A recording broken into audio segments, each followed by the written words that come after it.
Hello friends, welcome back to my YouTube channel Magadh Prakashan. उम्मीद करती हूँ कि आप सभी को मेरा वीडियो पसंद आ रहा है। अगर आप सभी को मेरा वीडियो पसंद आ रहा है तो आप मेरे यूट्यूब चैनल को लाइक शेयर और सब्सक्राइब जरूर कीजिएगा। जैसा कि मैं अपने हर वीडियो में आप लोगों को बताई हूँ कि मैं हर दिन एक मॉडल सेट के 150 प्रश्नों का व्याख्या करूँगी। तो आज की इस वीडियो में हम लोग बात करेंगे मॉडल सेट 25 के 150 प्रश्नों के बारे में। तो हमारा पहला प्रश्न है, नील कृषकों की दुर्दशा पर लिखी गई पुस्तक नील दर्पण के लेखक कौन थे? तो उसके लेखक थे दीनबंधु मित्र। यानी नील कृषकों की हड़ताल बंगाल के 1856 से 1860 ईस्वी तक चली और यह आंदोलन अंग्रेजों के भूमिपतियों के विरुद्ध किया गया और अप्रैल 1860 में पावना और नादिया जिले के समस्त कृषकों के प्रथम कृषक हड़ताल किया। हड़ताल जैसोर, खुलाना, राजशाही, ढाका, मलादा, दिनाजपुर आदि में फैल गई और 1860 ईस्वी में विवश होकर अंग्रेजों ने एक नील आयोग नियुक्त किया और 1859 ईस्वी में नील विद्रोह के वर्णन दीनबंधु मित्र ने अपने नाटक नील दर्पण में किया। हरित क्रांति की सफलता निम्नलिखित की उपलब्धता पर निर्भर है। तो ये निर्भर है उपयुक्त में से सभी, यानी कि बीजों का उच्च पैदावार, किस्में पर्याप्त सिंचाई सुविधाएं, रासायनिक उर्वरक एवं कीटनाशक, इन सभी पर जो है वो हरित क्रांति की सफलता उपलब्धता पर निर्भर है। और हरित क्रांति का प्रारंभ 1966 ईस्वी से 1967 ईस्वी में किया गया था और भारत के हरित क्रांति जनक महान कृषि वैज्ञानिक MS स्वामीनाथन है। भूमि विकास बैंक निम्नलिखित का एक अंश है। तो ये अंश है सहकारी उधार ढांचा, यानी भूमि विकास बैंक किसानों के दीर्घकालीन ऋण उपलब्ध कराता है, जबकि IDBI औद्योगिक के विकास के लिए ऋण उपलब्ध कराता है। भ्रदा वन्यजीव अभयारण्य किस राज्य में स्थित है? तो ये स्थित है कर्नाटक में।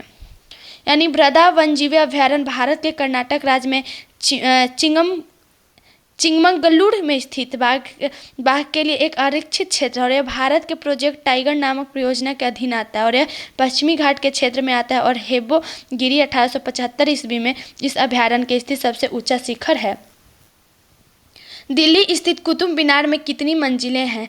तो टोटल उसमें 5 मंजिलें हैं। यानी कुतुब मीनार भारत में दक्षिणी दिल्ली शहर के महरौली भाग में स्थित ईंट से बनी विश्व की सबसे ऊंची मीनार है और दिल्ली के प्रथम मुस्लिम शासक कुतुबुद्दीन ऐबक ने सन 1193 में इसका नींव डाला था और इल्तुतमिश ने इस बार 3 मंजिल बनवाया था और 5वीं मंजिल फिरोजा शाह तुगलक ने बनवाया और इसकी ऊंचाई 72.5 मीटर है और परिसर यूनेस्को द्वारा विश्व का धरोहर के रूप में स्वीकृत किया गया।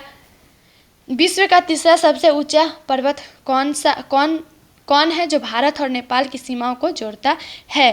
तो वो जोड़ता है कंचनजंगा। ठीक है, यानी कंचनजंगा विश्व की तीसरी सबसे ऊंची पर्वत चोटी और सिक्किम के उत्तर पश्चिम भाग में नेपाल की सीमा पर इसकी ऊंचाई 8586 मीटर। विश्व की सबसे ऊंची चोटी एवरेस्ट 8848 मीटर तक। दूसरी सबसे ऊंची चोटी K2 के गॉडविन ऑस्टिन 8611 मीटर है। मुरुगप्पा गोल्ड, ठीक है, मुरुगप्पा गोल्ड कप किस खेल से संबंधित है? तो ये संबंधित है हॉकी से। ठीक है, यानी कि मुरुगप्पा गोल्ड कप हॉकी से संबंधित ट्रॉफी है। हॉकी के संबंधित कुछ अन्य ट्रॉफी आगा खा कप, बेगम रसूल ट्रॉफी, महिला Maharaja Ranjit Singh gold cup, Nehru trophy, Scindia gold cup, Wellington और cup, Beighton cup, lady Ratan Tata trophy, महिला ध्यानचंद ट्रॉफी, रंगास्वामी कप इत्यादि इस तरह से है। भारत में समुद्री उत्पाद निर्यात विकास प्राधिकरण MPDA किस वर्ष स्थापित किया गया था? तो ये स्थापित किया गया था 1972 में। यानी MPDA यानी marine product export development authority की स्थापना 24 अगस्त 1972 को किया गया और इसका मुख्यालय कोच्चि है, केरल में है और यह वाणिज्य विभाग के तहत सर्वाधिक निकाय से जो समुद्री उत्पाद उद्योग के विकास के लिए कार्य करता है।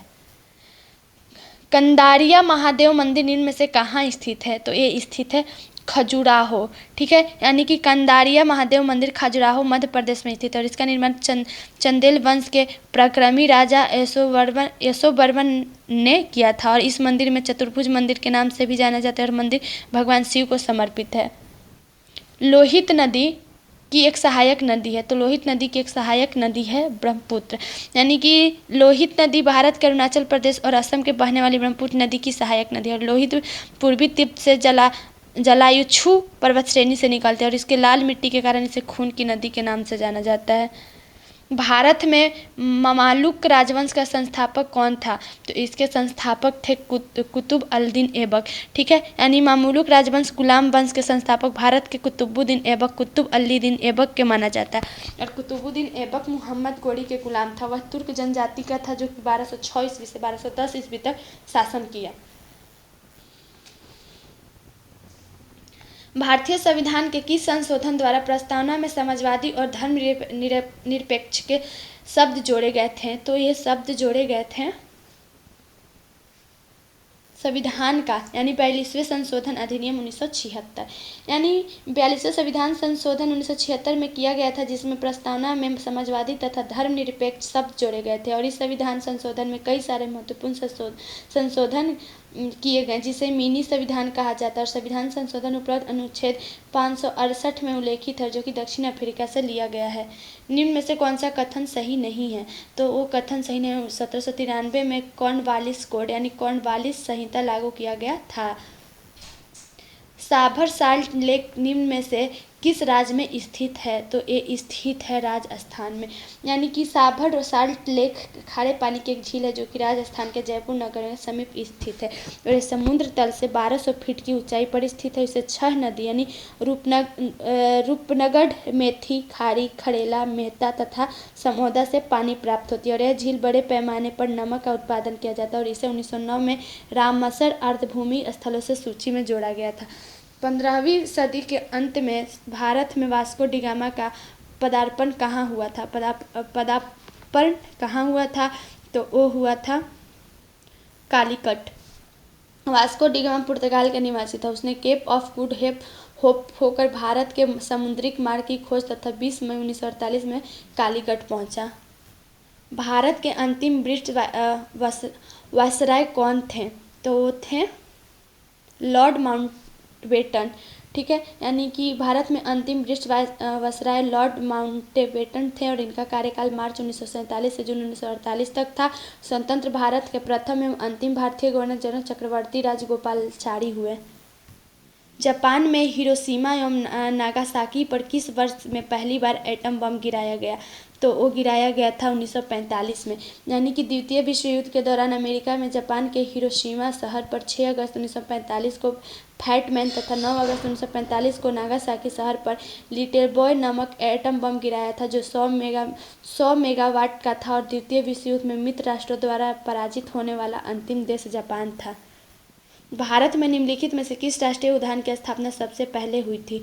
तो वो हुई थी कार्बेट। ठीक है, यानी कि जिमी कार्बेट नेशनल पार्क देश का सबसे पहला नेशनल पार्क है, जो कि 1936 ईस्वी में स्थापित किया गया था। और यह उत्तराखंड राज्य में नैनीताल जिला में स्थित है। 0 डिग्री अक्षांश किस नाम से जाना जाता है? तो वो जाना जाता है विषुवत रेखा। यानी कि मैं आपको बता दूं कि पृथ्वी के मध्य से होकर जाने वाली वह अक्षांश रेखा जो उत्तरी एवं दक्षिण ध्रुव के बराबर दूरी होती है और विषुवत रेखा कहलाती है। और शून्य अंश की अक्षांश रेखा विषुवत रेखा के उत्तरी भाग से उत्तरी गोलार्ध के दक्षिणी भाग से दक्षिणी गोलार्ध तक कहते हैं। महात्मा गांधी की हत्या कब हुई थी? तो महात्मा गांधी की हत्या 30 जनवरी 1948 को हुई थी। ठीक है, 30 जनवरी 1948 को दिल्ली के एक प्रार्थना सभा में गोली मारकर नाथूराम गोड्से ने की थी। उज्बेकिस्तान की मुद्रा क्या है? तो वो है रूबल। ठीक है, रूबल। निम्न में से सबसे छोटा ग्रह कौन सा है? तो सबसे छोटा ग्रह है मंगल। ठीक है, यानी कि आकार के अनुसार ग्रहों का क्रम बढ़ते क्रम में है। बुध, मंगल, शुक्र, पृथ्वी, अरुण, शनि, बृहस्पति। और बुध के नहीं है, सही में जो होगा वो मंगल है। ठीक है, मंगल जो है सबसे छोटा ग्रह है। मदर टेरेसा के उत्तराधिकारी के तौर पर किसे मिशनरी ऑफ चैरिटी के सुप्रियर जनरल के रूप में चुना गया था? तो वो चुना गया था सिस्टर निर्मला, यानी कि मिशनरीज ऑफ, ठीक है, मिशनरी ऑफ चैरिटी की स्थापना मदर टेरेसा ने की थी। और यह कोलकाता की स्थित है। और मदर टेरेसा ने निधन के बाद सिस्टर निर्मला के इसका सुप्रियर जनरल मुखिया चुना गया था। एक हॉकी टीम में कितने खिलाड़ी होते हैं? तो एक हॉकी टीम में 11 खिलाड़ी होते हैं। ठीक है, यानी हॉकी टीम में का खेल प्रत्येक टीम में 11 खिलाड़ी होते हैं। और यह खेल 35-35 मिनट के 2 भागों में होता है। भारत में राष्ट्रीय खेल हॉकी है। यूनिसेफ, ठीक है। यूनिसेफ का मुख्यालय निम्नलिखित नगर में स्थित है, तो ये स्थित है न्यूयॉर्क में। यानी कि यूनिसेफ का मुख्यालय न्यूयॉर्क अमेरिका में है, और यूनिसेफ अर्थात यूनाइटेड नेशंस चिल्ड्रेन फंड बच्चों के जीवन की सुरक्षा के और विकास के लिए पूरी दुनिया में काम करता है, ताकि आगे मानव विकास का मार्ग सुगम हो जाए। और 1965 में यूनिसेफ के शांति के लिए नोबेल पुरस्कार प्रदान किया गया था। नस्ड्यूको में लिस्ट की जाने वाली पहली भारतीय कंपनी कौन सी है? तो पहली भारतीय कंपनी है इन्फोसिस, ठीक है, इन्फोसिस। और ये जो है नसादक, ठीक है, नसादक में सूचीबद्ध भारतीय कंपनियों में इन्फोसिस और टेक्नोलॉजीज रेडिकॉर्प India limited, Sify limited. Tamil Nadu में अधिकांश वर्षा होती है, तो तमिलनाडु में अधिकांश वर्षा होती है उत्तर पूर्व मानसून से, ठीक है। यानी कि दक्षिण भारत में अधिकांश वर्षा लगभग 80% दक्षिण पश्चिम मानसून से होती है, परंतु तमिलनाडु पश्चिम घाट के पर्वत वृष्टि छाया क्षेत्र पे पड़ता है, और यहाँ दक्षिण पश्चिम मानसून द्वारा काफ़ी कम वर्षा होती है। भारत के राष्ट्रीय ध्वज का डिज़ाइन किसने तैयार किया था? तो उसका डिज़ाइन जो है वो मैडम भिकाजी कामा, ठीक है, मैडम भिकाजी कामा।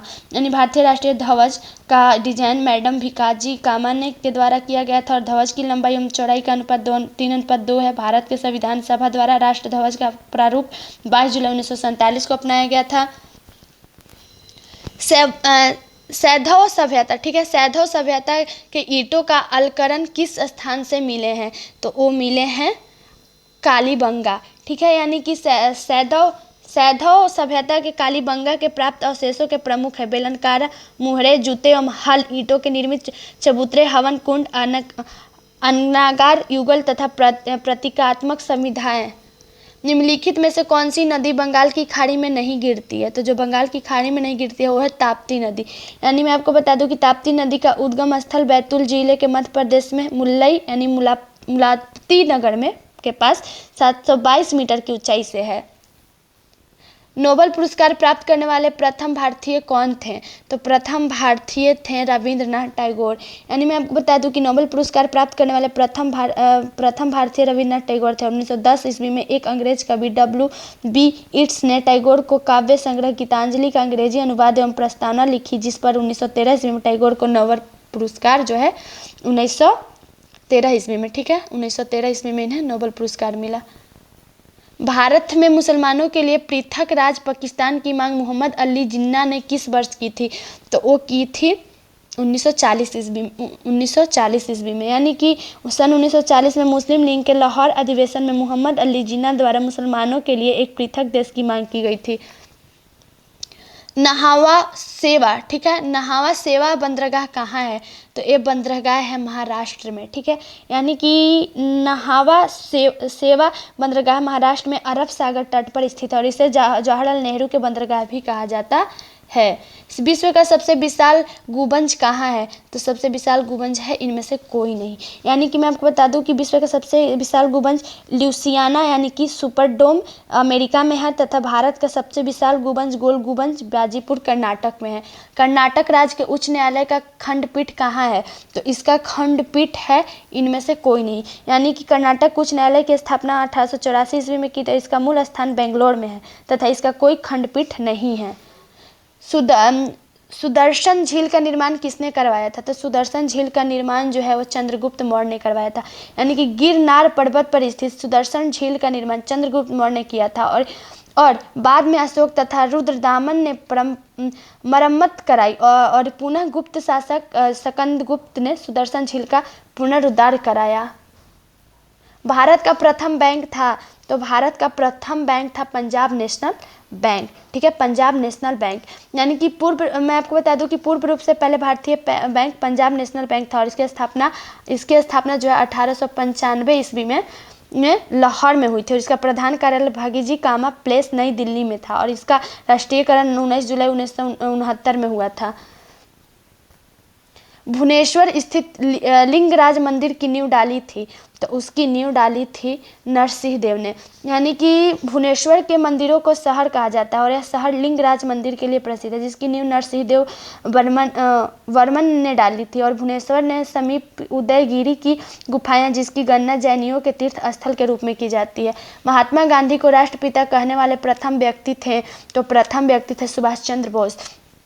महात्मा गांधी को राष्ट्रपति के संबोधित करने वाले प्रथम व्यक्ति सुभाष चंद्र बोस थे और सुभाष चंद्र बोस को राजनीतिक गुरु देश बंधु चित्तरंजन दास थे।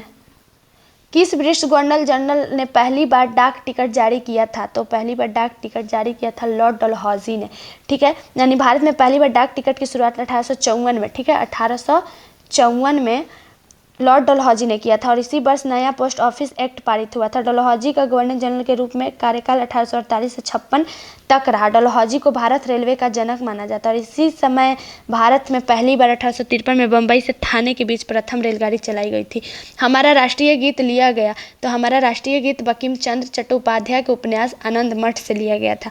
यानी बंकिम चंद्र चट्टोपाध्याय द्वारा रचित वंदे मातरम को भारत का राष्ट्रीय गीत के रूप में अपनाया गया और यह गीत बंकिम चंद्र के प्रसिद्ध उपन्यास आनंद मठ से लिया गया था और इसकी रचना सितंबर अक्टूबर 1874 में हुई थी। वास्तव में संपूर्ण गीत में 5 पद है, परंतु इसका प्रथम पद ही राष्ट्रीय गीत के रूप में स्वीकार किया गया और इसे गाने का अवधि 1 मिनट 5 सेकंड है और इसे सर्वप्रथम यदुनाथ भट्टाचार्य ने स्वरबद्ध किया था। जालियांवाला बाग में गोली चलाने की आज्ञा किसने दी थी? तो उसमें गोली चलाने की आज्ञा माइकल ओ डायर। ठीक है, मैं आपको बता दूं 13 अप्रैल 1919 के अमृतसर में जालियांवाला बाग में एक सभा के गांधी जी डॉक्टर किचलू एवं सतपाल की रिहाई एवं रॉलेट एक्ट के विरोध में भाषणबाजी की जा रही थी, जिस पर सैन्य अधिकारी ब्रिगेडियर जनरल ओ डायर ने गोली चलाने की आज्ञा दी थी। मुगल साम्राज्य की राजधानी आगरा से दिल्ली स्थानांतरित किया? तो आगरा से दिल्ली स्थानांतरित किया शाहजहां ने। ठीक है, शाहजहां ने 1638 ईस्वी में अपनी राजधानी आगरा से दिल्ली लाने के लिए यमुना नदी के दाहिने तट पर शाहजहानाबाद की नींव डाली थी और मशहूर सिंहासन का निर्माण भी शाहजहां ने ही करवाया था और इसका मुख्य कलाकार बेबदल खां था। 1857 ईस्वी के विद्रोह की शक्ति का सबसे महत्वपूर्ण तत्व कौन सा था? तो वो था हिंदू मुस्लिम एकता। 1857 के विद्रोह में, ठीक है, शक्ति का सबसे महत्वपूर्ण तत्व हिंदू मुस्लिम एकता था और इस विद्रोह में तात्कालिक कारण चर्बी लगे कारतूसों के प्रयोग को माना जाए। वर्ष 1946 में गठित अंतरिम कैबिनेट की अध्यक्षता किसने की? तो इसकी अध्यक्षता पंडित जवाहरलाल नेहरू ने की थी। यानी 1946 ईस्वी में गठित अंतरिम मंत्रिमंडल में पंडित जवाहरलाल नेहरू के कार्यकारी परिषद का अध्यक्ष, विदेशी मामले तथा राष्ट्रमंडल के कार्यों के दायित्व दिया गया था। निम्नलिखित में से किस अंग्रेज गवर्नर जनरल ने 1911 ईस्वी में भारत की राजधानी कलकत्ता से दिल्ली स्थानांतरित की थी? तो वो लॉर्ड हार्डिंग। ठीक है, डिवाइन लाइफ के लेखक कौन है? डिवाइन लाइफ के लेखक कौन है? तो इसके लेखक हैं शिवानंद। ठीक है, यानी कि डिवाइन लाइफ पुस्तक के लेखक शिवानंद है और इस युग संत के इंटरनेशनल डिवाइन लाइफ सोसाइटी की भी स्थापना की है और जिसका मुख्यालय ऋषिकेश उत्तरांचल में है। नोबेल शांति पुरस्कार किस शहर में प्रदान किया जाता है? तो ये प्रदान किया जाता है ओस्लो। ठीक है, यानी कि स्वीडिश वैज्ञानिक एल्फ्रेड नोबेल को पुण्यतिथि के अवसर पर प्रत्येक वर्ष 10 दिसंबर को नोबेल पुरस्कार दिया जाता है, जो चिकित्सा, रसायन शास्त्र, अर्थशास्त्र, भौतिकी एवं साहित्य के नोबेल पुरस्कार स्वीडन की राजधानी स्टॉकहोम में तथा शांति के क्षेत्र नोबेल पुरस्कार नॉर्वे राजधानी ओस्लो में दिया जाता है। और मैं बीच में इसलिए बोल रही हूँ कि मैं उम्मीद करती हूँ मैं जो भी आप लोगों को समझाने और बताने की कोशिश करूँ आप लोगों को समझ में आ रहा है। अगर आप लोगों को समझ में आ रहा है तो आप लोग ज़रूर कमेंट करके बताइए। अगला है, भारत के मुख्य न्यायाधीश के सेवानिवृत्ति की आयु है? तो उसकी आयु है इनमें से कोई नहीं। यानी कि अनुच्छेद 124 के दूसरे भाग के अनुसार उच्चतम न्यायालय के न्यायाधीश 65 वर्ष की आयु पूरी करने तक अपने पद पर बना रहता है। वह राष्ट्रपति द्वारा असमर्थता या कदाचार से अपने पद से हटाया दिया जाए। किसने कहा था कि मध्य रात्रि की टंकार पर जब संसार सोता है भारत अपने जीवन और स्वतंत्रता के लिए जाग उठेगा? तो ये पंडित जवाहरलाल नेहरू। यानी भारतीय स्वतंत्रता दिवस 15/1947 ईस्वी, ठीक है, को वह भारत देशवासियों से संबोधित करते हुए प्रश्नोक्त उद्गार भारत के प्रथम प्रधानमंत्री पंडित जवाहरलाल व्यक्त किए थे। अमरबेल, ठीक है, अमरबेल यानी कस्केटा इनमें से किसका उदाहरण है? तो ये उदाहरण है परजीवी यानी पैरासाइट, ठीक है। यानी अमरबेल एक परजीवी और दूसरे पेड़ों से निर्भर लता है जो कि रस्सी और की तरह बेर, साल, कैरद और वृक्षों पर फैली रहती है। शरीर के ऊतकों में निम्न में से किस धातु के अधिक जमाव यानी डिपोजिशन से सिड्रोसिस होता है?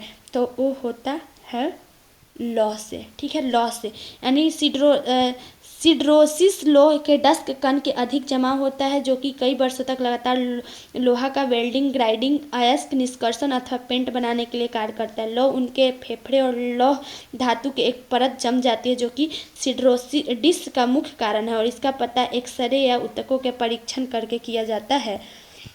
ब्रेमिन के संबंध में निम्न में से कौन सा कथन सही है? तो इसके संबंध में जो कथन सही है वो है समान तापमानों पर एक द्रव है। यानी कि आवर्त सारणी में ब्रोमीन आवर्त सारणी में समूह 17 आवर्त 4 ब्लॉक, ठीक है, और पी का तवत है। समान ताप पर केवल ब्रोमीन एक ऐसा अधातु है जो कि तरल द्रव अवस्था में रहती है जिसको दो समस्थानिक पर्याप्त जिनकी द्रव्यमान संख्या 69 और 81, इसका परमाणु संख्या 35। हार्ड डिस्क किस प्रकार का संग्रहण उपकरण यानी स्टोरेज डिवाइस है? तो ये है माध्यमिक, ठीक है, माध्यमिक। यानी कि हार्ड डिस्क एक सेकेंडरी स्टोरेज द्वितीय माध्यमिक संग्रहण उपकरण है और इसके सबसे पहले IBM ने बनवाया था और कंप्यूटर में सबसे ज़्यादा उपयोग होने वाला द्वितीय मेमोरी हार्ड डिस्क है और यह धातु बनाना होता है तो इसकी गति का संग्रहण क्षमता फ्लॉप्स यानी CD, DVD और मैग्नेटिक टैप ETC से ज़्यादा होता है। माइक्रोसॉफ्ट वर्ड, ठीक है, माइक्रोसॉफ्ट वर्ड 2010 में फंक्शनल कुंजी, ठीक है, फंक्शनल की F7 का उपयोग किस लिए किया जाता है? तो ये किया जाता है, इसका उपयोग वर्तनी जांच यानी स्पेल चेक और व्याकरण जांच यानी कि ग्रामर चेक के लिए किया जाता है। जब दो प्रतिरोधी के सीरीज में जोड़ा जाए तो समतुल्य प्रतिरोध 90 हो जाता है। यदि वही प्रतिरोध समांतर में जोड़ा जाए तो समतुल्य प्रतिरोध 20 हो जाए। दोनों के प्रतिरोध की गणना कीजिए, यानी दोनों के प्रतिरोध की गणना हम करेंगे तो इसमें क्या 60 और 30 हो जाएगी, ठीक है।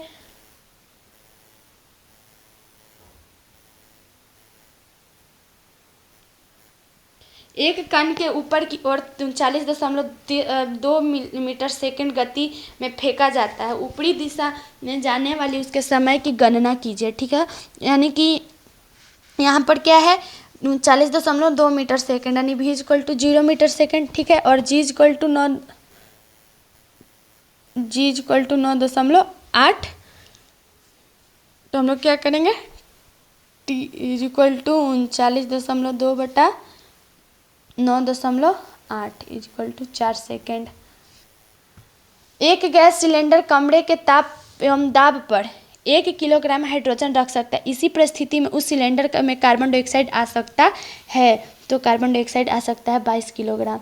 निम्नलिखित में से एल्काइन को पहचानिए, ठीक है, एल्काइन को हमें पहचानना है। तो एल्काइन है C3H4, ठीक है। यानी कि एल्काइल का समान सूत्र CnH2n-2 होता है। अब n = 3 है तो C3H3 × 2 - 2 कर देंगे तो C3 और H4, ठीक है। एल्काइन का सामान्य सूत्र होता है, मैं इसको एक्सप्लेन कर दूँ, Cn, ठीक है, H2n-2, ठीक है, यानी n = 3, ठीक है। यानी कि C3 और C3H3 × 2 - 2 यानी कि C3H4, ठीक है। पृथ्वी की सतह की संरचना में ऑक्सीजन की प्रतिशतता कितनी है? तो ऑक्सीजन की प्रतिशतता जो है 46.8, यानी पृथ्वी की सतह पर संरचना की सबसे अधिक ऑक्सीजन 46.80%, दूसरे स्थान पर सिलिकॉन 27.72 तथा तीसरे स्थान पर एल्युमिनियम 8.13 है। शुष्क बर्फ है तो शुष्क बर्फ है ठोस एवं कार्बन डाइऑक्साइड, यानी कार्बन डाइऑक्साइड को जब उच्च ताप पर संपीड़ित करके ठंडा किया जाता है तो द्रव कार्बन डाइऑक्साइड के संघनित हो जाता है और एक दाब बढ़ने पर द्रव कार्बन डाइऑक्साइड और धीरे धीरे ठोस में परिणत हो जाता है जिसके शुष्क बर्फ यानी ड्राई आइस कहा जाता है और इसका प्रयोग रेफ्रिजरेशन में किया जाता है। प्रकाश किरणें की प्राकृतिक होती है, ठीक है, प्रकृति होती है, तो ये होती है तरंग एवं कण दोनों के समान। यानी कि 1905 ईस्वी में अल्बर्ट आइंस्टीन के ने प्रकाश वैद्युत प्रभाव प्रयोग द्वारा सिद्ध किया कि प्रकाश में ऊर्जा कण के रूप में विद्यमान होते हैं, ठीक है, जिसे फोटोन कहा जाता है। और इस प्रयोग द्वारा आइंस्टीन ने सिद्ध किया कि प्रकाश की प्रकृति कण जैसी होती है। थंग डबल स्लिट प्रयोग तथा थॉमस यंग ने सिद्ध किया कि प्रकाश विकिरण की प्रकृति तरंग वेव जैसी होती है। ध्वनि का वायु में वेग अनुमानतः है, तो वो है 330 metre second. Sir CV Raman ने को भौतिकी का नोबेल पुरस्कार प्राप्त हुआ, तो उनको भौतिकी का नोबेल पुरस्कार प्राप्त हुआ सन 1930 में। यानी नोबेल पुरस्कार स्वीडन के वैज्ञानिक डायनामाइट को आविष्कार अल्फ्रेड नोबेल, ठीक है, की स्मृति में कुल 6 क्षेत्रों में प्रदान किया जाता है और एक चिकित्सक, साहित्य, भौतिक, रसायन, शांति एवं अर्थशास्त्र। 1930 में सीवी रमन को यह पुरस्कार रमन प्रभाव भौतिकी के क्षेत्र में की खोज के लिए मिला था। दूध उदाहरण है एक, तो दूध उदाहरण है एक इमल्शन का। 1 पिकोग्राम बराबर होता है, तो 1 पिकोग्राम बराबर होता है 10⁻12 ग्राम के, ठीक है, यानी कि 10⁻6 ग्राम माइक्रोग्राम तथा 10⁻9 ग्राम को नैनोग्राम कहा जाता है। 10⁻12 को ग्राम को 1 पिकोग्राम कहा जाता है। स्टील की कठोरता प्रदान करने के लिए बढ़ाई जाती है, तो वो बढ़ाई जाती है क्रोमियम की मात्रा, ठीक है, यानी कि स्टेनलेस स्टील लोहा, कार्बन, क्रोमियम एवं निकेल से मिलकर बनता है। स्टील की कठोरता बढ़ाने के लिए क्रोमियम की मात्रा बढ़ाई जाती है। घरेलू एलपीजी सिलेंडरों के दाब मापक नहीं प्रदान किए जाते हैं, क्योंकि ये एलपीजी द्वारा चोक हो जाते हैं। निम्नलिखित में से कौन सा अम्ल सिरके में उपस्थित है, तो वो है एस्टिक अम्ल, ठीक है। यानी मैं आपको बता दूं कि सिरका में एस्टिक अम्ल C2H4O पाया जाता है, ठीक है। इसमें क्या C2H4O2 पाया जाता है। प्लास्टर ऑफ पेरिस का सूत्र है, तो प्लास्टर ऑफ पेरिस का सूत्र है CaSO42, ठीक है। इसका सूत्र क्या है CaSO4 2H2O। निम्नलिखित में से किसमें कार्बन नहीं है, तो कार्बन नहीं है इनमें से कोई नहीं, ठीक है। यानी कि हीरा, ग्रेफाइट तथा कोयला कार्बन का अरूप है। हीरे में अपेक्षिक घनत्व 3.5 तथा ग्रेफाइट का अपेक्षिक घनत्व 2.5 होता है। कोयला का मुख्यतः 4 प्रकार का होता है, पीट, लिग्नाइट, बिटुमिन्स एवं एंथ्रासाइट, जिसमें कि कार्बन। सूर्य पर ऊर्जा का निर्माण होता है, तो सूर्य पर ऊर्जा का निर्माण होता है नाभिकीय संलयन द्वारा, ठीक है। विटामिन सी का रासायनिक नाम है, तो विटामिन सी का रासायनिक नाम है एस्कॉर्बिक अम्ल, ठीक है। यानी कि विटामिन सी में घुलनशील तथा स्कार्वी निरोधी, स्कार्वी रोग के मसूड़े के खून निकलने लगता है तथा दांत ढीले होकर गिर पड़ते हैं। खट्टे पदार्थों में पाया जाता है। विटामिन सी का रासायनिक नाम एस्कॉर्बिक अम्ल यानी C6H8O। निम्नलिखित में से किस खनिज द्वारा लोहा प्राप्त किया जाता है, तो लोहा प्राप्त किया जाता है हेमेटाइट, ठीक है। यानी लोहा हेमेटाइट खनिज अयस्क द्वारा प्राप्त होता है, जो कि भूपट्टी के लगभग 42% लोहा विद्यमान है और पृथ्वी के मुक्त अवस्था में नहीं होता, जबकि उल्का में इसकी मात्रा मुक्त अवस्था में मिलती है। अगिन नाम जुड़ा हुआ है, तो ये नाम जुड़ा हुआ है भारत द्वारा तैयार की गई मिसाइल से, ठीक है। यानी अगिन माध्यम के अंतर महाद्वीपीय दूरी की बैलिस्टिक मिसाइल है और यह जमीन पर मार करने वाला प्रक्षेपास्त्र है और इसकी मारक क्षमता इस प्रकार: अग्नि का माध्यम दूरी 700 से 1250 किलोमीटर, अग्नि 2 का माध्यवृत्ति 2000 से 3000, अग्नि 3 के माध्यवृत्ति 3500 से 4000, अग्नि 4 के माध्यवृत्ति 4000 से 5000, अग्नि 5 यानी अंतर महाद्वीपीय 5000 से 8000 किलोमीटर सुबह की सैर के दौरान अतुल 8 किलोमीटर घंटा की चाल से 45 मिनट तक चलता है और एक पार्क में 15 चक्कर लगाता है। शेखर उसी पार्क को 10 चक्कर 40 मिनट में लगाता है, तो किलोमीटर घंटा में शेखर की चाल कितनी है? ठीक है, तो 15 चक्कर में अतुल द्वारा तय की गई दूरी, ठीक है, 15 चक्कर में लिखेंगे, 15 चक्कर में अतुल द्वारा तय की गई दूरी, तो 8 गुना 45 बटा 60 इज इक्वल टू 6 किलोमीटर। ठीक है, अब एक चक्कर में अतुल द्वारा तय की गई दूरी, एक चक्कर में अतुल द्वारा तय की गई दूरी is equal to 6/15 is equal to 2/5 kilometre. ठीक है, 2/5 किलोमीटर। अब शेखर की चाल, ठीक है, शेखर की चाल तो 10 गुना 2/5, ठीक है, शेखर की चाल 10 गुना यानी कि 40/60, ठीक है, यानी कि 6 किलोमीटर घंटा।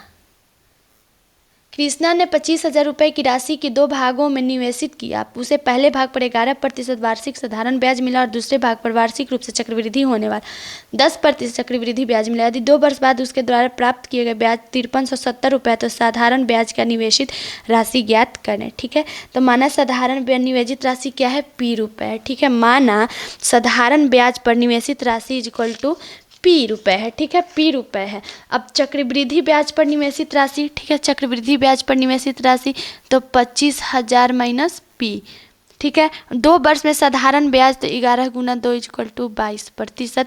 2 वर्ष में चक्रवृद्धि ब्याज इज इक्वल टू 2 गुना 10 प्लस 10 गुना 10/100 इज इक्वल टू 21%। ठीक है, 21%। यहाँ तक आप लोग समझ गए। अब हम लोग इसको लिख सकते हैं कि हमारा क्या है, माना कि साधारण निवेशित राशि हमारे पास P था, तो यहाँ पर लिखेंगे P गुना 22/100 प्लस 25,000 माइनस P। ठीक है, 25,000 माइनस P गुना 21/100 इज इक्वल टू 5370। ठीक है, 5370। उसके बाद P गुना, ठीक है, P गुना 1/100, ठीक है, P गुना 1/100 प्लस 25,000 गुना 21/100 इज इक्वल टू 5370। ठीक है, यहाँ तक आप लोग समझ गए। और जैसा कि मैं अपने हर वीडियो में आप लोगों को बताऊँ, थोड़ा स्पेस ना होने की वजह से मुझे मिटाना पड़ता है, बट आप लोग इसको नोट कीजिएगा, और नोट करने से ज़्यादा ज़रूरी है, मैं जैसा कि हमेशा बोलती हूँ कि समझिए इसको। ठीक है, तो P/100, ठीक है, P/100 is equal to 5370 minus 5250 is equal to 120। ठीक है, यानी कि P इज इक्वल टू 12,000। 120 गुना 100 कर देंगे तो 12,000। 18 गुना 2/11 भागा 7/33 प्लस 29/6 माइनस 3/11 गुना 5/1/6 माइनस 3 के गुना 1/3। ठीक है, ये हमारा है, और इसका हमें मान ज्ञात करना है। ठीक है, इसका मान ज्ञात करना है, तो इसका हम लोग यहाँ पर लिखेंगे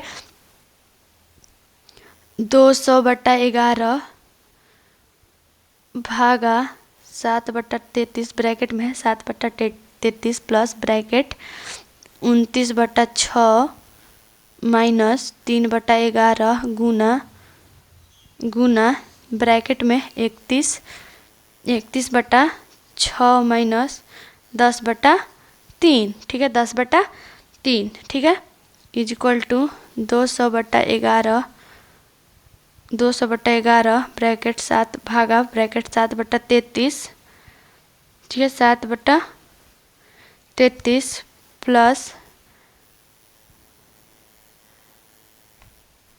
प्लस ब्रैकेट में 29/6 माइनस 3/11 गुना 11/6। ठीक है, 11/6 इज इक्वल टू 200/11। ठीक है, 200/11 भागा 7/33 प्लस 13/3। ठीक है,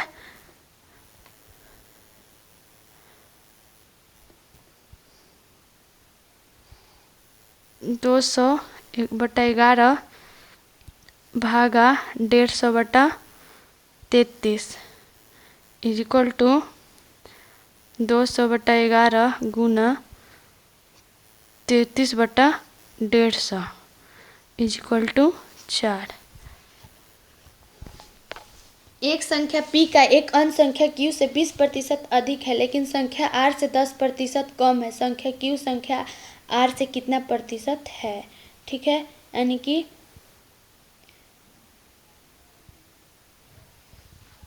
कि p कितना है 120। ठीक है, p है 120, q है 100, ठीक है, r है, ठीक है, तो r तो 120 गुना 100/90 इज इक्वल टू 400/3। ठीक है, अब अवशिष्ट प्रतिशत इज इक्वल टू 100/400/3 गुना 100 यानी कि 300/4 इज इक्वल टू 75%। अकेले सचिन 8500 रुपये के लिए किसी कार्य को 8 गुना 1/2 दिन में पूरा कर सकता है, लेकिन विष्णु की मदद से कार्य 6 दिन में पूरा हो जाता है। विष्णु का भुगतान किए जाने वाला हिस्सा ज्ञात करें। ठीक है, तो अकेले विष्णु का समय, ठीक है, अकेले विष्णु का समय is equal to XY/X minus Y. ठीक है, इज इक्वल टू 17/2। ठीक है, 17/2 गुना 6/17/2 माइनस 6। ठीक है, यानी कि 17 गुना 6/5 इज इक्वल टू 102/5 3। ठीक है, अब उनकी मजदूरी का अनुपात, ठीक है, उनकी मजदूरी का अनुपात इज इक्वल टू 102/5 अनुपात 17/2। ठीक है, 17/2 यानी कि 12/5। ठीक है, अब विष्णु का हिस्सा तो 5/17 गुना 8500 इज इक्वल टू 2500। ठीक है,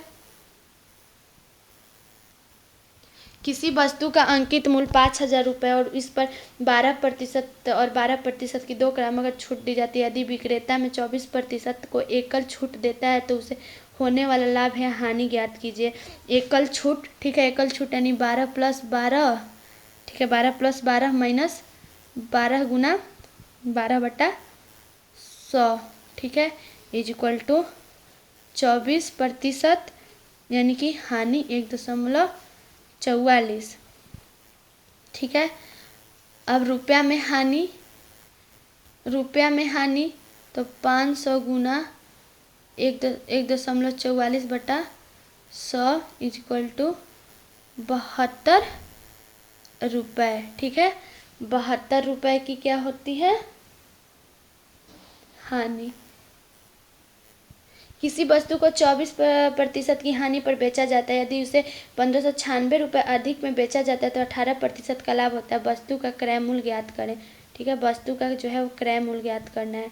तो मैं आप लोगों को इस तरह के सवाल को पहले बताई हूँ, तो आज आप लोग इसको खुद से सॉल्व कीजिए और सॉल्व करके मुझे बताइए कमेंट करके कि आप लोगों से सॉल्व हुआ या नहीं हुआ। ठीक है, तो और अगर सॉल्व हो जाता है तो मुझे ऐसा लगेगा कि नहीं, आप लोग मेरा पढ़ाई हुआ जो हो समझ रहे हैं और मुझे इस चीज़ की बहुत खुशी होगी।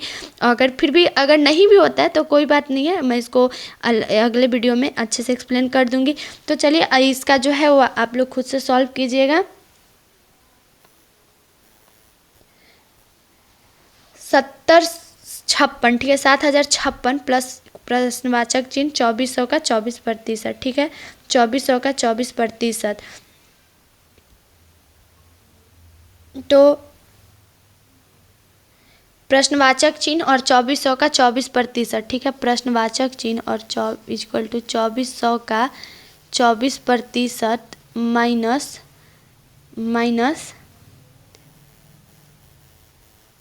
56, यानी कि 2400 गुना 24/100 माइनस 84 का स्क्वायर। ठीक है, 84 का स्क्वायर यानी कि 576 माइनस 84 इक्वल टू 492। एक टेबल और पंखे का कुल मूल्य 4000 रुपये है। यदि पंखे और टेबल के मूल्यों का अनुपात 2:3 है तो टेबल का मूल्य क्या है। ठीक है, टेबल तो माना कि मेज और पंखे का मूल्य क्रमशः 3x रुपये है। ठीक है, 3x रुपये और 2x रुपये है। ठीक है, 2x रुपये हैं। अब यहाँ पर तो 3x plus 2x equal to 4000 रुपये। ठीक है, यानी x इक्वल टू 4000/5 इक्वल टू 800 रुपये। अब एक मेज का मूल्य क्या है 3x रुपये। एक मेज का मूल्य इक्वल टू 3x रुपये। तो क्या करेंगे 3 गुना 800 इक्वल टू 2400। रहमान, ठीक है, रहमानपुर गांव की इस समय जनसंख्या 625 है। यदि प्रति वर्ष जनसंख्या 4% वृद्धि अपेक्षित है तो दूसरे वर्ष के अंत में अपेक्षित जनसंख्या ज्ञात करें। ठीक है, तो अपेक्षित जनसंख्या इक्वल टू, ठीक है, 625, ठीक है, ब्रैकेट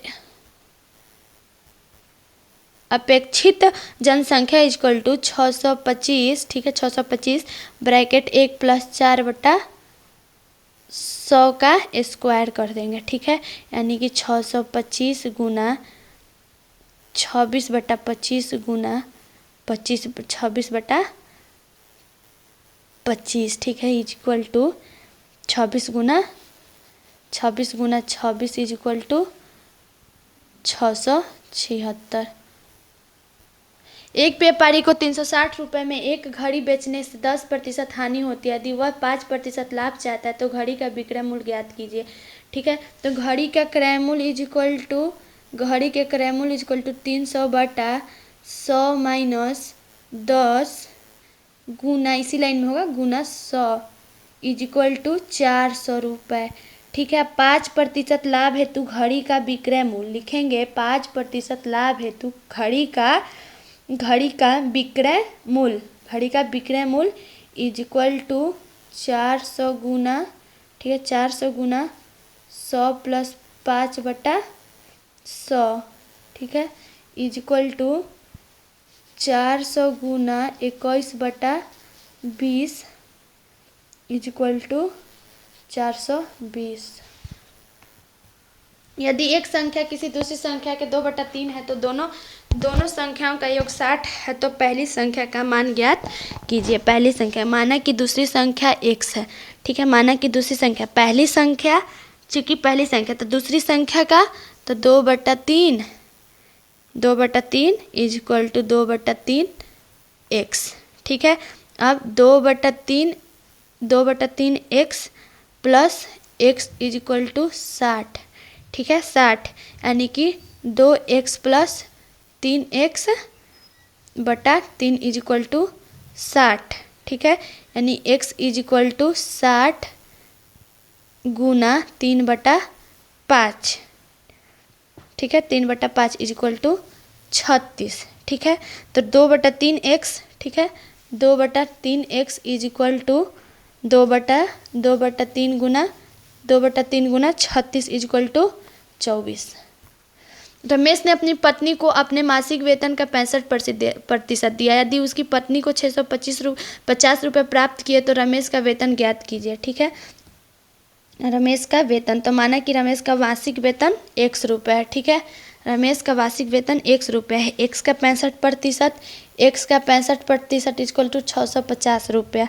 ठीक है, तो x गुना 65/100 गुना इक्वल टू 650, तो x इक्वल टू 650 गुना 100/65 और डिवाइड कर देंगे तो कितना आ जाएगा 1000 रुपया। 0.2956 को p/q पुनरावृत्त भिन्न के रूप में व्यक्त कीजिए। ठीक है, तो इस तरह के सवाल मैं आप लोगों को बताई हूँ। तो मैं उम्मीद करती हूँ कि ये सवाल भी जो है आप लोग खुद से सॉल्व करेंगे। और जैसे मैं बोलती हूँ कि अगर नहीं सॉल्व होता है तो कोई बात नहीं, आप लोग कमेंट करके बताइए और मैं कोशिश करूँगी उन सारे क्वेश्चन को कलेक्ट करके एक अलग से वीडियो बना के आप लोगों के साथ जो है वो मैं शेयर कर दूँ। तो मैं उम्मीद करती हूँ कि आप लोग इसको बनाएंगे। तो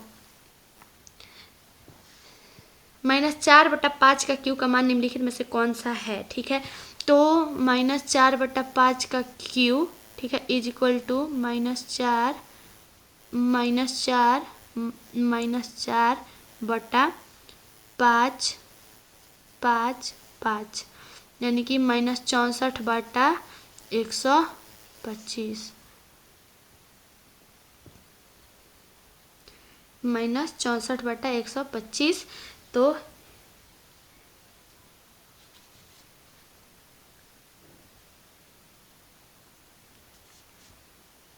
-64/125, ठीक है, 125। तो इनमें से कोई नहीं। एक तारा पृथ्वी से लगभग 8.1 × 10⁻13 किलोमीटर दूर है। मान लीजिए कि प्रकाश 3.0 × 10⁵ किलोमीटर सेकंड की गति से चलता है। ज्ञात कीजिए कि तारे से प्रकाश की पृथ्वी तक पहुंचने में कितना समय लगता है। ठीक है, तो प्रकाश की पृथ्वी तक पहुंचने में लगा समय 8.1 × 10⁻13, ठीक है, 10⁻13/3.0 गुना 10⁵5 इक्वल टू 2.7 गुना 10⁻13 - 5, ठीक है, यानी कि 2.7 गुना 10⁻8/60 गुना 60 इक्वल टू 270/36 गुने 10⁻4 घंटे। ठीक है, यानी कि 7.5 गुना 10⁻4 घंटे। रामू के बचत बैंक खाते में 1,000 रुपये थे। प्रत्येक माह के प्रथम सप्ताह में वह 500 रुपये निकालता है तथा महीने के अंत में 750 रुपये जमा करता है। कितने माह बाद मूल राशि तेगुनी हो जाएगी। ठीक है, माना टी महीने बाद मूलधन राशि 1,000, माना टी महीने बाद मूलधन, ठीक है, मूलधन राशि 1 है, बढ़कर 3 गुनी अर्थात 3,000, 3 गुनी बढ़ जाएगी अर्थात 3,000। ठीक है, 3,000 रुपये हो जाए। प्रत्येक में बैंक के बचत खाते में से कुल जमा राशि तो -500 इक्वल टू 250 रुपये। ठीक है, 250 रुपये। तो 3 गुना 1,000, 3 गुना 1,000 इक्वल टू 1,000 प्लस n गुना 250। ठीक है, 250 यानी कि t इज इक्वल टू 3,000 - 1,000, 3,000 - 1,000 बटा 250। ठीक है, 250। और जैसे कि मैं अपने हर वीडियो में आप लोगों को बताऊँ कि अगर कहीं भी किसी भी सवाल में कोई कन्फ्यूजन हो तो आप लोग पूछिए। t इज इक्वल टू 3,000 - 1,000 बटा 250 यानी t इज इक्वल टू 1,000 बटा 250। ठीक है, इसको डिवाइड कर देंगे तो 8 माह। आज वरुण का जन्मदिन है। आज से 1 साल बाद वह 12 साल पहले की अपनी आयु का 2 गुना हो जाएगा। आज वरुण की आयु क्या है। ठीक है, तो माना कि वरुण की वर्तमान उम्र x वर्ष है। माना कि वरुण की वर्तमान उम्र x, 1 वर्ष बाद वरुण की उम्र तो x + 1। ठीक है, 1 वर्ष बाद वरुण की उम्र x + 12 वर्ष पहले वरुण की उम्र तो x - 12, 12 वर्ष पहले वरुण की उम्र x - 12।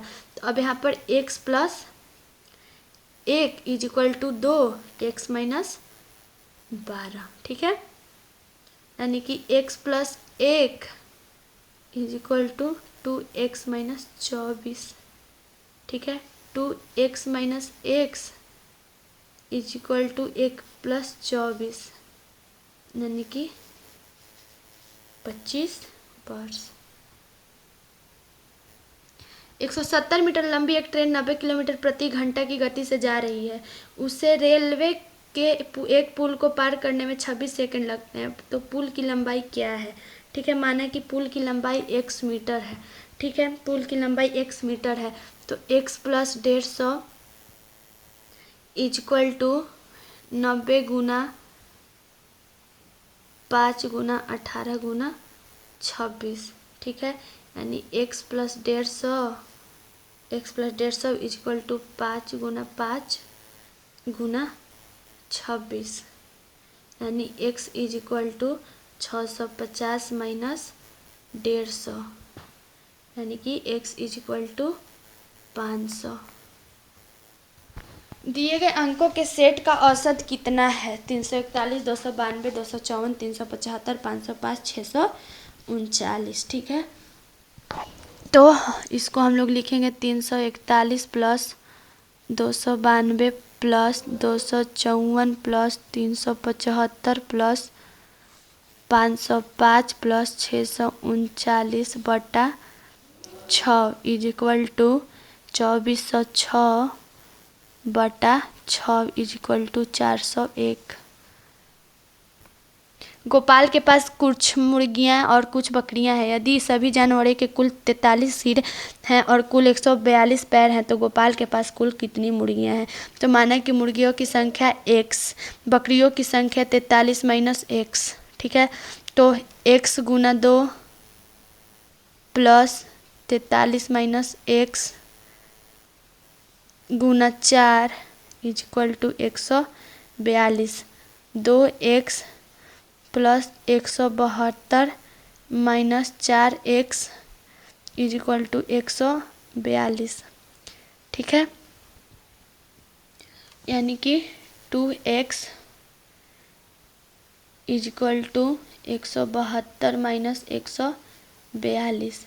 172 minus 142 is equal to 30। मैं इसको अच्छे से यहाँ पर लिख देती हूँ, थोड़ा वहाँ पर,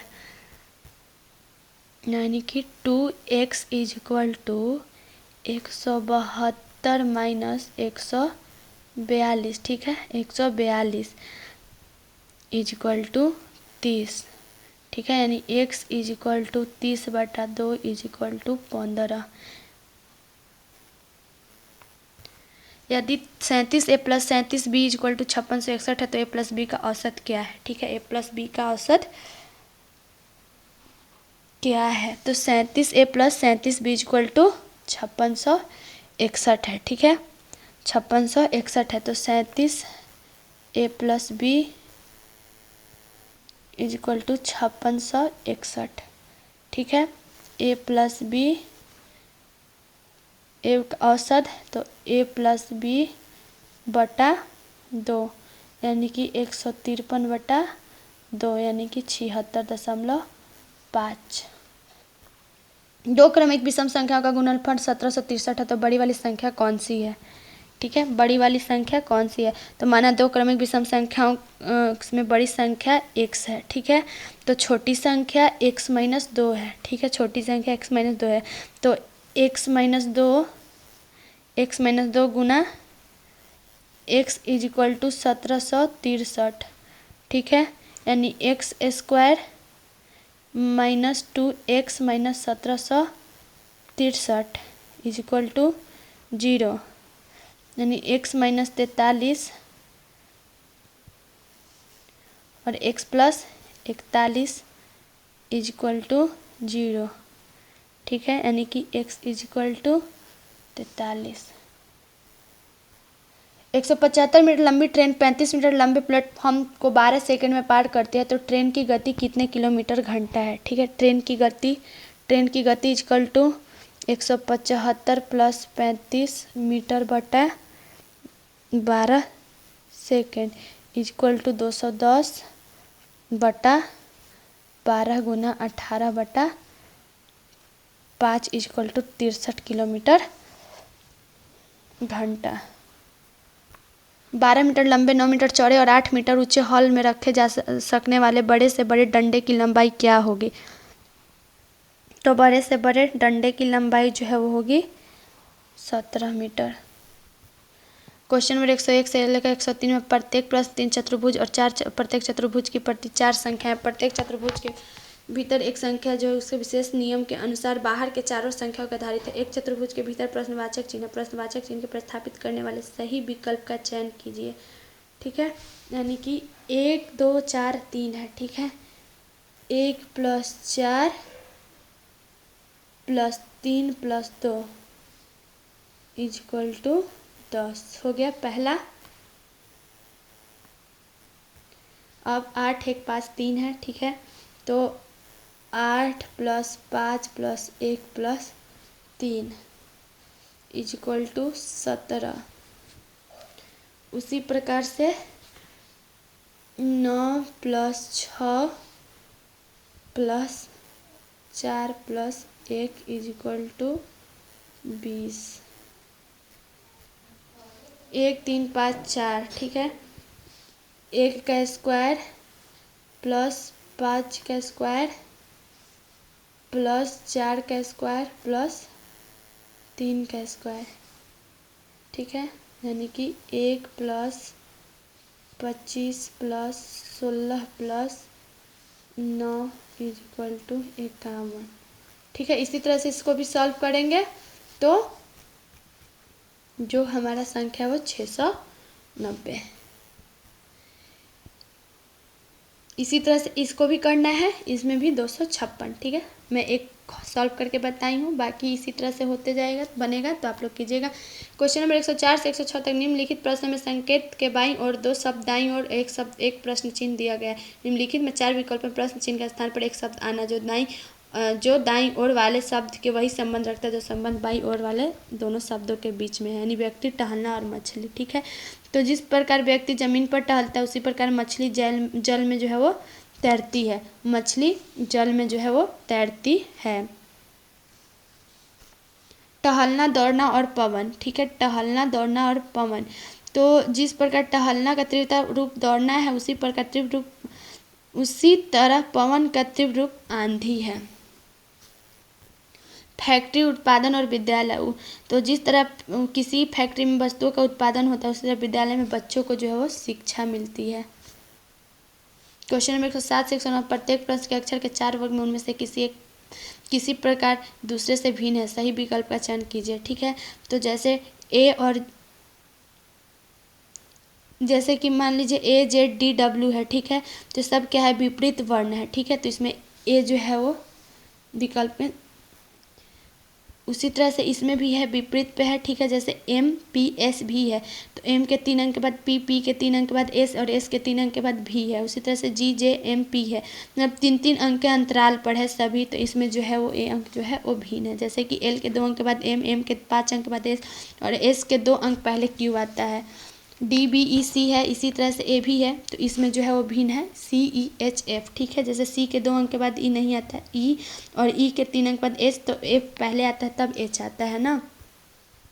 क्वेश्चन नंबर 110 से 113, निम्नलिखित विवरण के आधार पर सही उत्तर। अलका माला से बड़ी है, गोपाल माला से बड़ा है लेकिन अलका से छोटा है, कपिल राम माला दोनों से छोटा है, माला राम से बड़ी है, सबसे छोटा कौन है।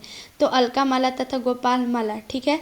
तो इसमें जो यानी कि सबसे छोटा जो है वो कपिल है। गोपाल और राम के बीच किसकी आयु है, गोपाल और राम के बीच माला की आयु है। किसकी आयु, कपिल की आयु और माला की आयु के बीच में है। तो राम की आयु कपिल की आयु और माला की आयु के बीच में है। सभी पांचों के ठीक बीच में किसकी आयु है, तो सभी पांचों के ठीक बीच में माला की आयु है। यदि बीट के लिए YVZG तो मिल्ड के लिए क्या होगा, ठीक है। तो जिस प्रकार BY विपरीत वर्ण में लिखा गया है तो उसी तरह से मिल्ड को NROW। क्वेश्चन 115 से 116 तक प्रत्येक प्रश्न संख्या श्रृंखला में एक पद लुप्त है, विकल्पों में से लुप्त पद का चयन कीजिए। 2, 9, 28, 126 और 217 है, ठीक है। तो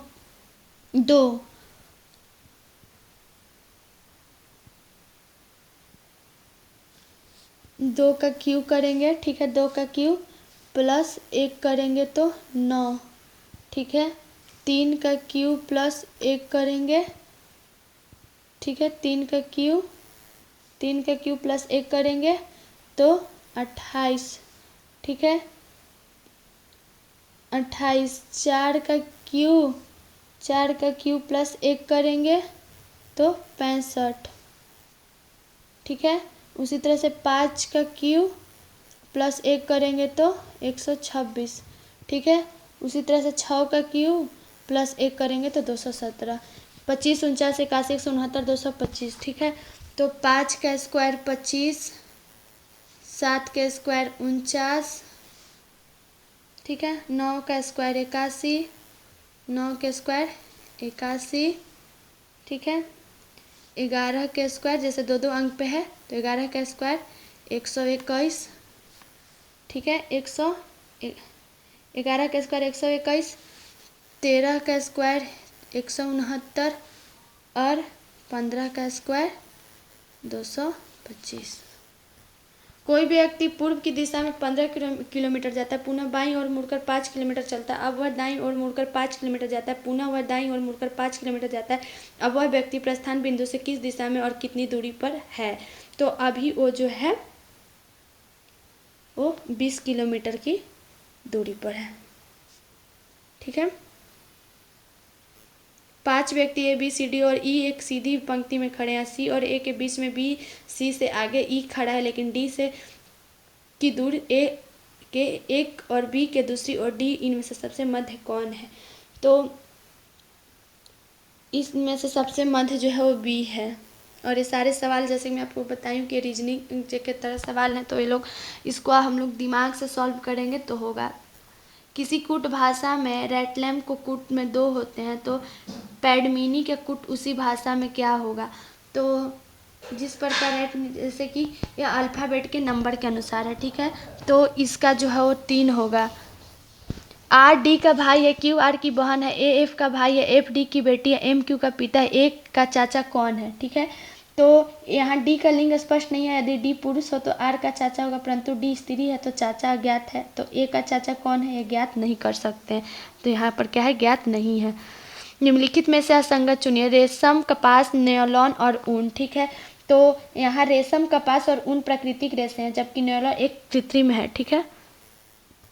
छात्रों की एक पंक्ति में जूही का स्थान बाएं से 12वां है और राखी के दाएं से 20वां स्थान है।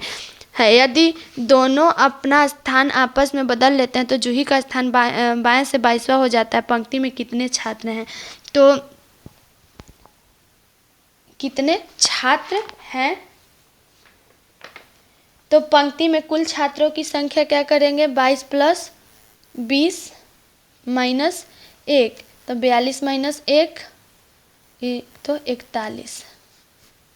यदि भागा का अर्थ है गुना, माइनस का अर्थ है प्लस, गुना का अर्थ है भागा तथा भागा का अर्थ है माइनस, तो 9/5 + 4 5 + 4 - 3 × 2 का मान होगा, ठीक है। तो ये हमारा प्रश्न है, ठीक है। और इसका हमें मान ज्ञात करना, तो क्या लिखेंगे? 9 - 5 × 4 + 3/2, ठीक है। यानी 9 - 20 + 3/2 = -9 1/2। किन दो चिन्हों के आसपास में स्थान बदलने से निम्न समीकरण शुद्ध हो जाएगा? ठीक है। निम्न यानी 16/4 16 + 4/2 - 21 × 7 = 21, ठीक है। तो 16 + 4 × 2 - 21/2 - 21/7 यानी कि 16 + 8 - 3 यानी कि 21, ठीक है। 21 यानी कि गुना और भागा। उत्तर आकृति में से उस विकल्प को ढूंढे जो प्रश्न आकृति के चिन्ह पर स्थान पर सटीक बैठता हो। तो जो सटीक बैठता है वो है, एक कूट भाषा में यदि लॉग को 12 12 311 लिखा जाता है, की को 11 22 25 लिखा है, उसी भाषा में डियर को किस प्रकार लिखा जाएगा?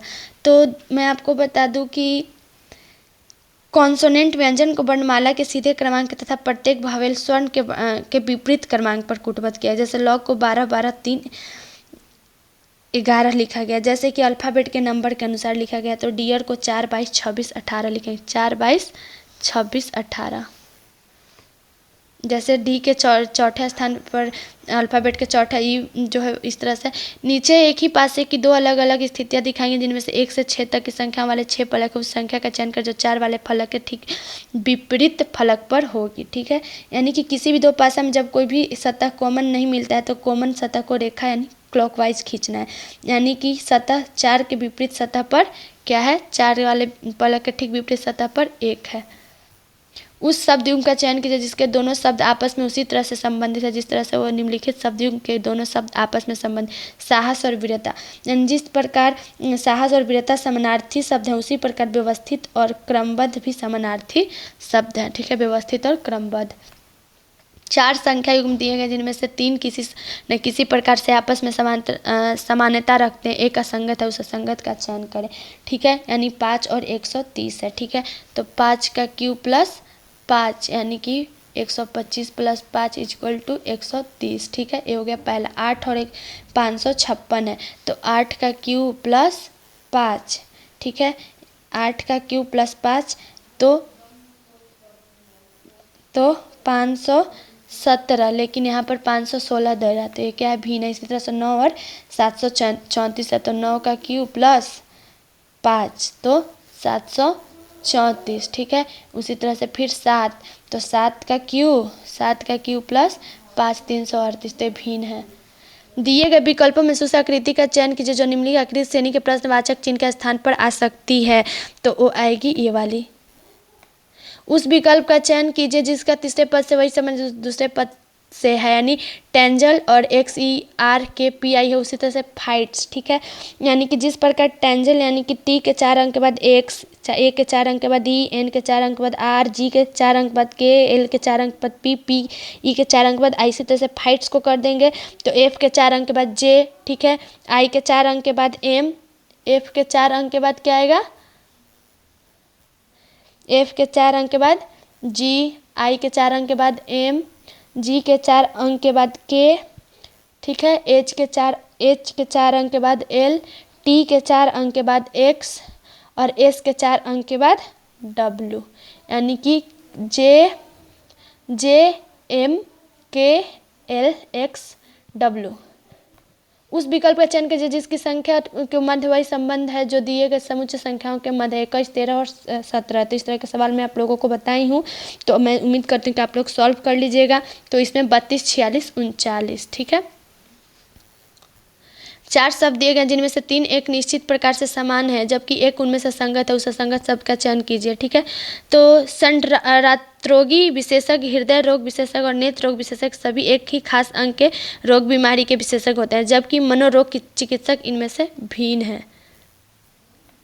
दिए गए कथनों और निष्कर्षों को ध्यानपूर्वक पढ़ें, यह मानते हुए कि कथन में दी गई जानकारी सत्य है भले वह समान रूप से ज्ञात तथ्यों से भिन्न प्रतीत होती है। निर्धारित करें कि कौन से निष्कर्ष कथनों के तार्किक रूप से अनुसरण करते हैं। कुछ ड्राइवर आर्टिस्ट हैं, सभी फादर आर्टिस्ट हैं, कोई फादर डॉक्टर नहीं है। निष्कर्ष है कोई डॉक्टर आर्टिस्ट नहीं है, कोई ड्राइवर डॉक्टर नहीं है, कुछ आर्टिस्ट फादर हैं। ठीक है, तो इसमें केवल निष्कर्ष 3 जो है अनुसरण करता है। निष्कर्ष 3।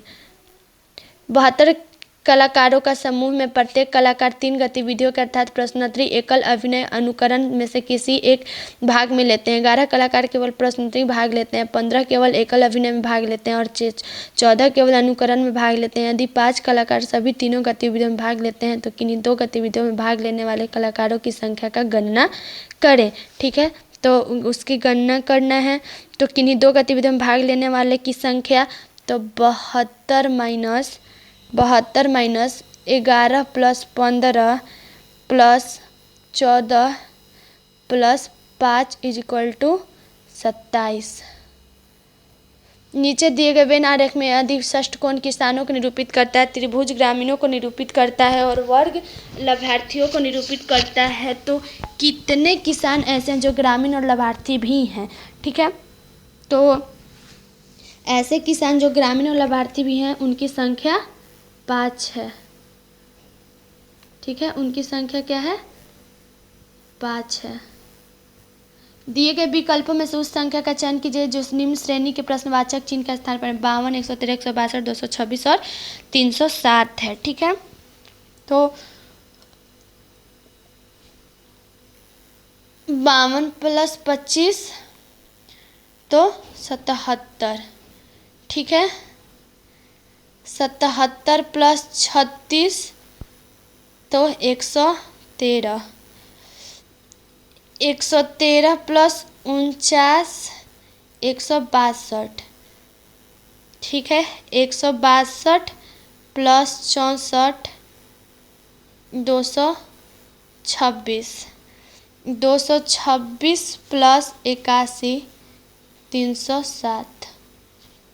एक परिवार में 6 सदस्य। सुरेंद्र रेवंत का पुत्र है, प्राणवी रेवंत की पत्नी है, युगल रेवंत का भाई है, कुंदना प्राणवी की पुत्री है, जनार्दन प्रणवी की भाई प्रणवी में कितने बच्चे हैं? ठीक है, युगल, रेवंत और प्रणवंती और जनार्दन। ठीक है, तो प्रणवी के 2 बच्चे हैं, सुरेंद्र और कुंदन। किसी निश्चित कूट भाषा में मोडट को OQEFTPVF लिखा जाता है और लाइफ को NJGF लिखा जाता है, तो क्लियर को क्या लिखा जाएगा? उसी भाषा में क्लियर को जो है वो क्या लिखा जाएगा? तो उसे DNFBT लिखा जाएगा। और मैं आपको बता दूं कि ये सारे जो हैं वो सिंगल डिजिट का पोजीशन वाले अक्षरों में है, जैसे +1 और डबल डिजिट यानी +2 में है। ठीक है, जैसे M के 2 अंक के बाद और O के 2 अंक के बाद Q, इस तरह से है। गणितीय चिन्हों को उस सही संयोजन का चयन करें जिससे दिए गए समीकरण में चिन्हों के स्थान को क्रमिक रूप से रखे जाने पर समीकरण संतुलित हो जाएगा। तो इस तरह के सवाल भी मैं बताई हूँ, तो इसे भी आप लोग जो है वो खुद से सॉल्व कीजिए और सॉल्व करके बताइए। उस विकल्प का चयन करें जो चौथी संख्या से उसी तरह संबंधित है, जैसे पहली संख्या दूसरी संख्या से संबंधित और 5वीं संख्या छठी संख्या से संबंधित है।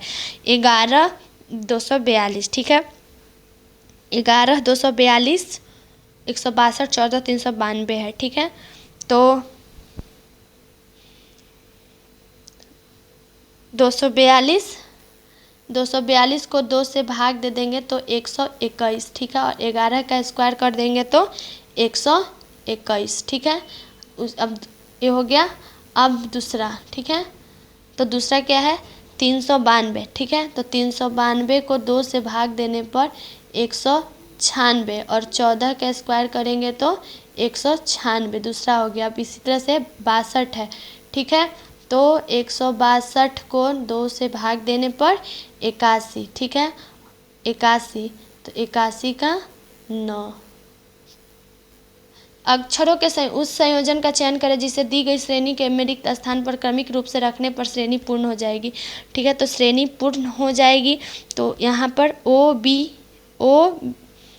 OBZHZO उस विकल्प का चयन कीजिए जिसमें दी गई आकृति सन्निहित है, आकृति को घुमाने की अनुमति नहीं है। ठीक है, आकृति को घुमाने की अनुमति नहीं है। निम्नलिखित आकृति में एक कागज के टुकड़े को मोड़ने के क्रम में मुड़े हुए कागज को काटने की विधि दर्शाई गई है। कागज खोलने पर कैसा दिखेगा? तो यह कागज खोलने पर ऐसा। नीचे दी गई आकृति में कितने त्रिभुज हैं? नीचे दी गई आकृति में टोटल कितने त्रिभुज हैं? तो यहाँ पर हम लोग दे देंगे ABCD। ठीक है, हो गया। फिर यहाँ पर EM और K। ठीक है, K। फिर यहाँ पर JIHGF,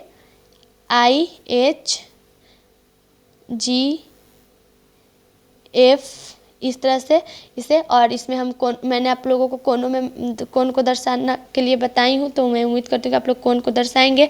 तो इसमें टोटल 10 त्रिभुज हैं। उस विकल्प का चयन करें जो निम्नलिखित शब्दों का अंग्रेजी शब्दकोश के अनुसार सही क्रम विन्यास दर्शाता है, यानी प्राइमरी, प्रेस्टाइन, प्रोडेटर, प्रोजेक्शन और प्रेसर्व। ठीक है, इसे हमें सही क्रम में दर्शाना, तो 4 3 5 1 2। उस विकल्प का चयन करें जिसमें समुच्चय की संख्याओं आपस में वही संबंध है जो दिए गए समुच्चय संख्याओं के आपस में संबंध है, यानी 25 19 36। ठीक है, यानी कि 25 - 19। ठीक है, 25 - 19 तो 6 और 6 का स्क्वायर कर देंगे तो 36। इसी तरह से सभी को हम लोग करेंगे और करके स्क्वायर कर देंगे, तो इसमें 22 17 25। यदि दर्पण में चित्रानुसार MN पर रखा जाए तो दिए गए संयोजन में दर्पण के निर्मित सही प्रतिबिंब चयनित कीजिए। तो सही प्रतिबिंब जो है वो उस विकल्प का चयन करें जो तीसरे अक्षर समूह से ठीक उसी तरह संबंधित जिस प्रकार दूसरे अक्षर समूह से पहले अक्षर समूह संबंधित, यानी किक और फुटबॉल और बैक स्टॉर्क। ठीक है, यानी मैं आपको बता दूं कि जिस प्रकार किक का शब्द फुटबॉल में होता है उसी प्रकार बैक स्टॉर्क का शब्द स्विमिंग में होता है।